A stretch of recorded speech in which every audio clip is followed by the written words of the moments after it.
Hey guys, it's Mike at Narcoleptic Customs. Today you have a very rare treat. My grandmother, Deloria, Thank you. Mawmaw as we call her.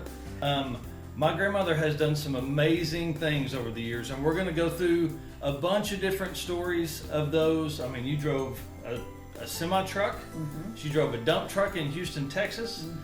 She started and had her own printing business, and all kinds of stories that we'll talk about as the time goes on. But I've only got time for one video and one story today, so we're going to get into that, okay? It's going to tell us a car story that I've heard a few times, and a trip that her and my mom took, but I'll let her.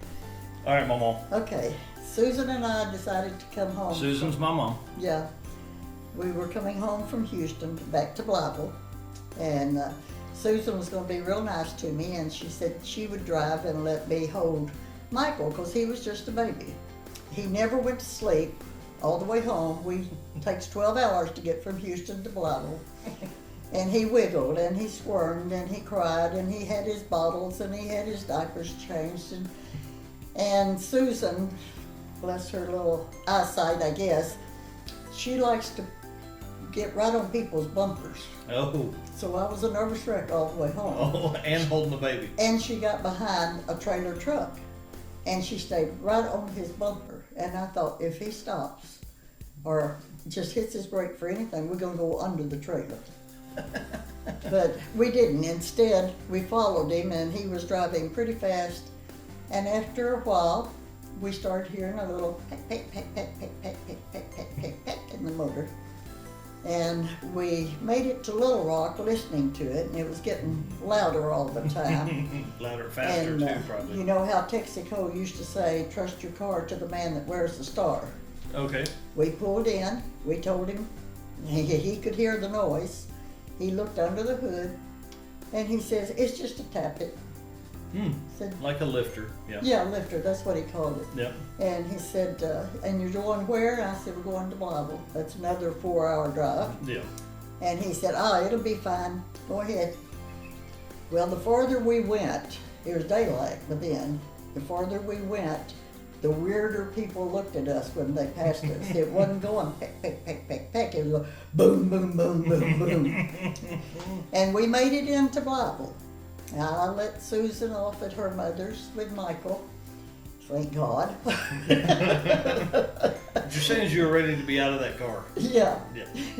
And I made it to my mother's, and when it was good daylight, I called a guy that owned a shop that I had gone to church with, and I told him something was knocking in my car. He said, well, can you bring it up here? So I said, well, I just came in from Houston in it, so it'll make it up there.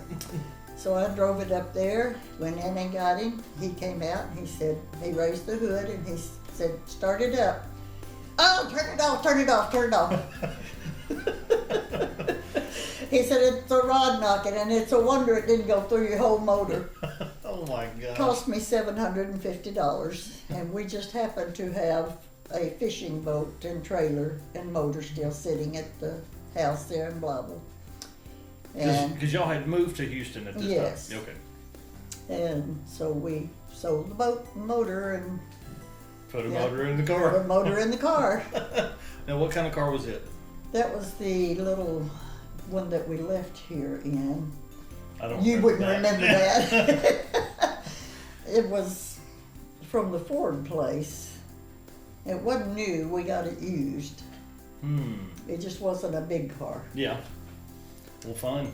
But anyway, I traded it when I got back and got me a pickup truck. That wasn't the black Dodge, was it? Yes, it was. Oh man, hey, that truck's a whole nother story for the future. All right, guys.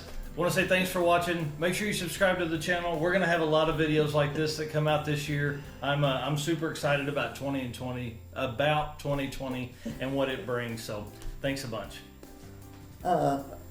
When I got back down there, I traded the car off and got a pickup truck because at that time I had my own print shop.